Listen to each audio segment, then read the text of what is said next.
What are the best tips for determining the future value of a lump sum? Determining the future value of a lump sum can be useful for managing finances, planning for retirement, or deciding which investment vehicle to choose. Financial formulas and calculations are complicated, making the easiest method to use one of the financial calculators that can be found on personal finance websites. The inputs include the interest rate, number of years, amount of the lump sum, and whether the interest is compounded. A search for financial calculator will yield many results from which to select the most appropriate one.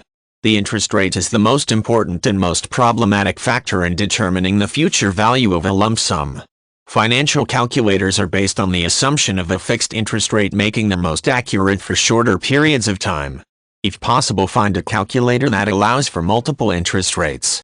Interest rates do not make huge jumps from year to year in most countries, but over the course of 10 or 15 years the rate might change quite dramatically. Thus, for long-term estimates of the future value of a lump sum, it might be more accurate to calculate the value by a series of 5-year estimates with different interest rates for each 5-year period.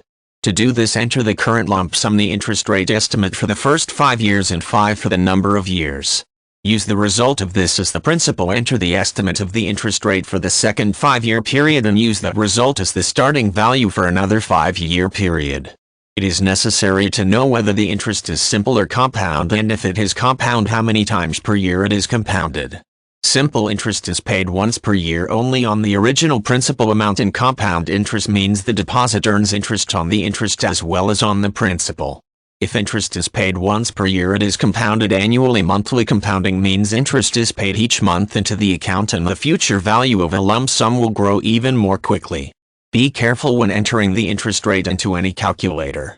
Some ask for the annual rate as a percentage, but others might ask for a decimal. 5% would be 5 for the former, but 0.05 for the latter. If the future value of a lump sum seems incredibly high or low, check that the interest rate has been entered in the correct format.